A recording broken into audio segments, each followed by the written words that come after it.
There, and 3, 2, and 1. All right, Mayor Mike, welcome back. Mayor's Monday here at WSAU, WSAU.com. As per usual, you've been a little tough to get a hold of here lately, but we've got you here. The weather is turning nicer outside. We're getting signs that maybe we're done with the snow for right now, as we knock on wood repeatedly with that. How are things been down there in Stevens Point? Busy. Spring is in the air. Projects are getting bid out. We've got a lot going on, and I apologize that we weren't able to get together earlier. But there's just really so much going on in the city. We started March 1st. You can register through the 15th. We started a program called Be Active, and that's through the Wisconsin Parks Association. Our Parks Department is kind of heading that up. And it's really just another motivator to get people out there and get active. The cool thing about this one is you can do it even if you're involved in another program, Walk Wisconsin, or maybe Pokemon Go, anything, any activity counts. I know you mentioned that you were working on your house last weekend. So, you could have gotten involved. All you do is register at stevenspoint.com. There's a link there. And you kind of self-report every week on how much activity you've done. And the goal here is to beat other municipalities around the state. So that's your competitive factor. But it's, get out if you want to take a walk, or, you can still do some snowboarding up at Granite Peak, or walk through one of the parks in the city, biking, skateboarding, or just working around the house. That counts as activity.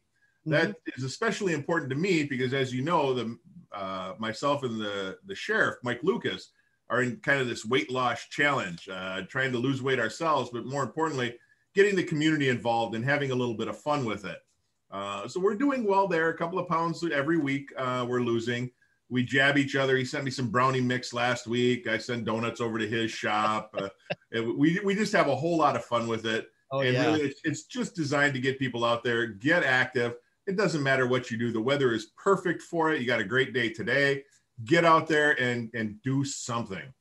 You hit it right on the head. Not only was I outside working on the house, I was actually playing Pokemon Go while I was doing that. I'm going to let the cat out of the bag. There's actually a gym like right by my house. Oh, people are there all the time. So we like to have some fun with it. In fact, I didn't even know that many people played Pokemon. So Mayor Rosenberg and I play as well. We're not terribly active, but to give you an idea of how frustrating my life is, there is a Pokestop that is just out of range of my office. Oh, so no.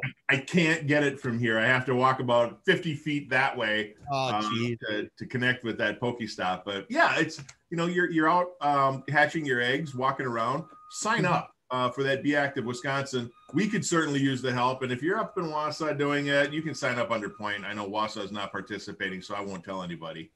No, not at all. I mean, speaking of that, Michael, there's nothing to tell. So right. Speaking of that, we have the Green Circle Trail that cuts through the city. Right. You probably heard of our Cultural Commons park within a park over at Piffner Pioneer Park. So Cultural Commons represents not only the Rotary Club and the indigenous people that used to live here before us and still do. We have a representation of each of our sister and partner cities. So Esteli, Nicaragua, Gulch, Poland, and Rostov-Veliki, Russia. Well, you may be a little young to remember that, but the Bobby Fischer Russian chess thing was a big deal. You may have seen The Queen's Gambit. I think it's on Netflix. That's out now. So we worked with a company called Alchemy Concrete to put in some outdoor concrete chessboards in our Russian segment of Cultural Commons. Now, they're not quite done yet. They're not open to the public, but they won an award for their work with these chessboards. They're made out of concrete. They're multicolored, so you can use them. You can use them for chess or checkers, or maybe make up your own game. They're on concrete tables with chairs, so you can get out there and enjoy lunch, play a game of chess, socialize, whatever it happens to be. But I want to congratulate the people of Cultural Commons and Alchemy Concrete in particular for winning that award, that design award for their work in Cultural Commons. That's kind of a cool thing. Yeah, absolutely. And, you mentioned this to me, and the first thing I thought is, are we going to see Sir Ian McKellen out there with Magneto helmet? Because I know he likes to play chess with Sir Patrick Stewart. Right. Well. We've seen that in X-Men movies before, but, that is something. It's right out of the movies. How many times do we see it? People playing chess outside in Central Park or outside in London, wherever it may be. That's something right out of the movies, right there in Stevens Point, and another reason to get outside. So I'm going to work on my telekinetic abilities to see if I can figure out how to move the chess pieces without touching them. Exactly. And I did already challenge Mayor Rosenberg to come on down when the weather's more palatable to challenge her to a chess game. I was up there, as you know, last fall, and she gave me a whooping on pickleball. So I need a chance to come back. Yeah, so, hopefully maybe we can dress up and we'll have an X-Men themed chess match. Absolutely. Weirdo mares all over the place. That's what I want to see. And then if it ties, we have to go to roller derby, right? We have to go to roller derby for the tiebreaker if we go to a best of 3, right? No, we have to do something that I know how to do. I am not a roller derby guy. I enjoy watching it, but I get winded watching it. So we have to do something maybe a little less active for me, or at least some sort of activity that I know. Mayor Rosenberg was a roller derby athlete in Stevens Point. That definitely gives her a leg up in her life as well. So yes, you're right. That is a little unfair.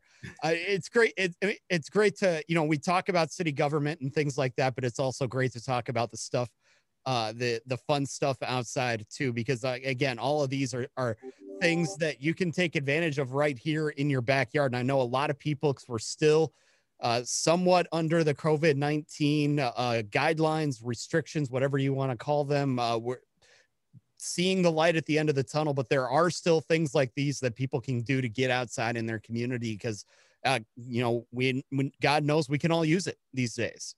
Absolutely. I mean, many people have been cooped up and not doing those activities for a year now, really.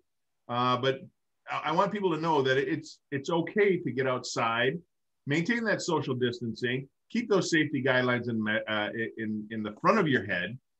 Wear a mask when you're near other people that aren't in your same household, but you can still get out and take a walk, enjoy our sculpture park. Or, in some cases, we've got live music on the square. That's going to happen again this summer. The 11 Amp music series here at Pifter Park is going to be going on this summer. We've accommodated through outdoor seating, allowing adult beverages throughout the downtown area, so you don't have to sit inside a building. Get outside where it's a little bit safer. And you still have an opportunity to socialize and enjoy everything that your community has to offer. Absolutely. And as we mentioned, government, things like that, we do have to talk about a few of those here on Mayor's Monday with Mike Wiza. And Mike, I know, first off, nothing gets done in government quickly. You're still talking about the Business 51 redesign, which is going to be coming up here. Are we down to about 4 years now to when this is going to be torn up completely, almost through the length of the city limits on Business 51 and reworked? I know you're still taking public input and public comments on that. We are. So we already missed the last round of public hearings. Those were last week, Tuesday and Thursday. But you can still submit your comments, your thoughts. We are moving along in the design phase because it's a huge project. And you're right, it goes literally almost border to border throughout the city. So we want to make sure that we do it right. There are many people that say, leave it the way it is. It can be better. Traffic moves pretty quickly through there, but that's what it was designed for. It was Business 51. It's not, a road. It is designed to move traffic from one end of the city to the other. That's a main artery is what we call it. But there are design techniques that weren't around when this road was constructed that we can use to make it safer. We've got crash data that say some of those intersections along that route are higher than average. Most are fine, but there are some that are higher than average. And what we want to do is we want to design it in such a way where if we can improve safety, we want to improve safety. That's really what it's about. So each section of roadway may have a little different look or a different feel. But that's why we're taking such a long time to get all this public input. We want to make sure we leave literally no stone unturned and get everybody's concerns taken into consideration. Now, everybody's not able to have their way with the design, but we're going to take everything into consideration: emergency vehicle use, trash pickup, UPS deliveries, post office deliveries. Everyone who uses that piece of road, including those pedestrians and skateboarders and bicyclists, and heck, a lot of municipalities are even allowing ATV, UTV use within their municipality. That's a possibility that we need to consider as well. What's it gonna look like 20 years from now? What's it gonna look like 30 years from now? Because the last time this road was done, I don't think either one of us were alive. You can submit those comments through the Director of Public Works. You can find that information at stevenspoint.com. And we will make sure that, you want a written comment. If you want to do a phone message, we prefer written because it's easier to handle that way. Email or send a letter, and we will make sure that we get that to the people who are doing the design work, as well as our director and the professional staff that we have working on it. Absolutely. And you brought up a great point in there that I kind of wanted to touch on here before we let you go. Talking about pedestrian safety, there's a lot of those intersections where it is just push button, lights are going to flash, but there's no stop sign. I mean, especially for the college kids, because this does go right there near campus and there's housing for college students on both sides. That's something that I don't think you have to be a Stevens Point resident to know that going through town like that can be a little tricky at times.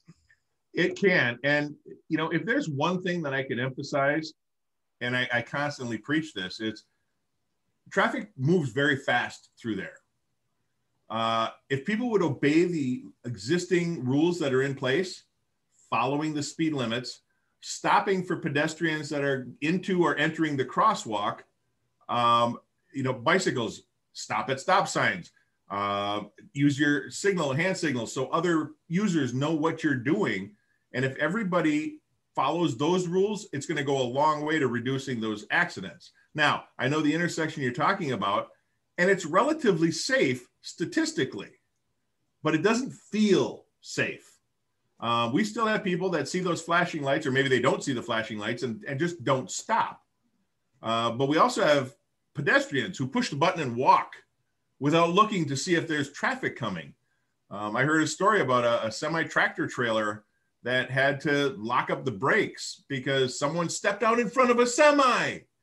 The light was flashing, but rather than wait to cross safely, they stepped out, and it was dangerous. Now, fortunately, nobody got hurt.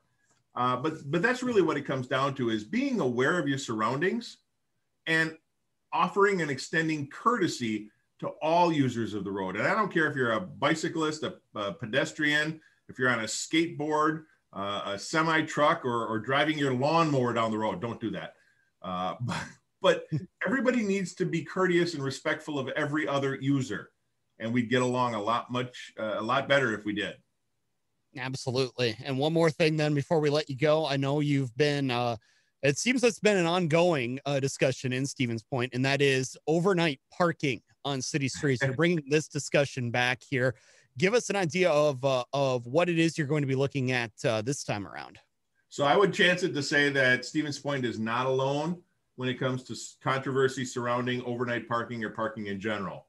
Just a random thought there. I'm guessing that we're not the only municipality to have that happen. But yeah, we talk about it frequently. We always talk about parking. Some people think there's never enough. Some people think there's too much. Some people want parking right in front of the business that they're going to shop in. And if they can't find a spot there, they're not willing to walk a half a block or a block. There were 1,400 parking spots downtown at one point. And people say, oh, there's no place to park. But yet they'll go out to a big box store like out at Crossroads Commons, where they have Walmart and Target and Lowe's. Well, Target's out on the east side, but and they're willing to either drive around for 5 minutes to find a parking spot that's closer, or they're willing to walk 300 yards from their parking spot to go into that store.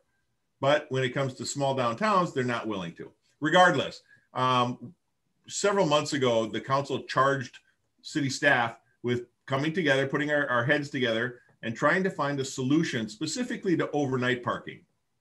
Do we allow it? Do we not allow it? If we allow it, how are we going to do that? Is it even numbered, odd numbered streets? We have to still sweep. We still have to keep the roads safe and clear of snow. And we don't want neighborhoods congested with on-street parking every day, all day. So it's a daunting task, and arguably it took a while to come up with it. But we have presenting a solution tonight, as a matter of fact, to our Public Works Committee in regards to what we found. And generally speaking, for the majority of the city, we want to allow overnight parking. We want to park even numbered streets or even numbered side of the street on even numbered days and odd numbered on odd numbered days. That way we still have more work to do with sweeping and plowing. We have to make 2 passes instead of 1, but it'll work.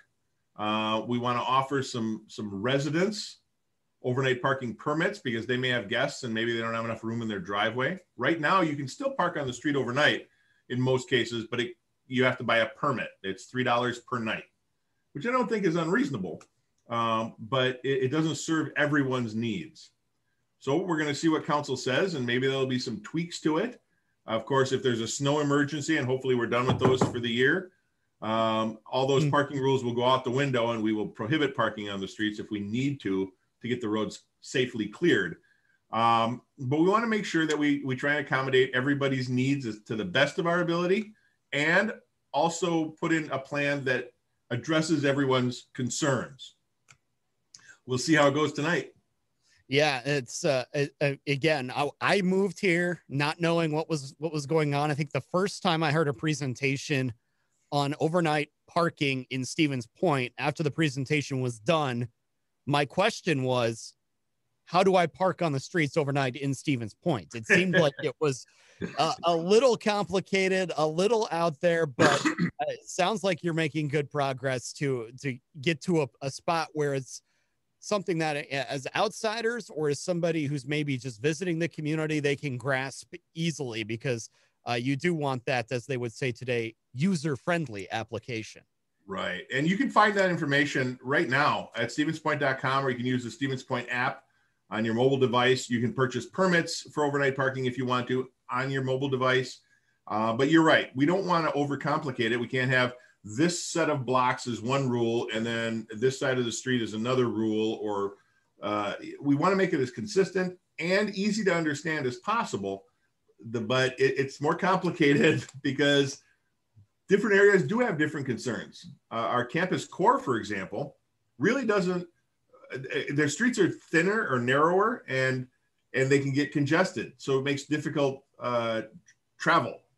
So we want to make sure that we try and address as many concerns as we can while keeping it as simple as we can. It is certainly a daunting task, and I would challenge anybody who's got an idea in regards to parking, attend some of our meetings and get your word out there, and just realize that everybody wants something a little bit different. Yes, Mayor Wiza's door is always open. We know that, at least when we're not in a global pandemic. Your door is always open. Well, Mayor Wiza, we appreciate the time here. Again, know you've had a packed schedule here the last couple of weeks. We always appreciate the time, and we will look forward to chatting again next month. All right. Thanks, Michael. You have a great day.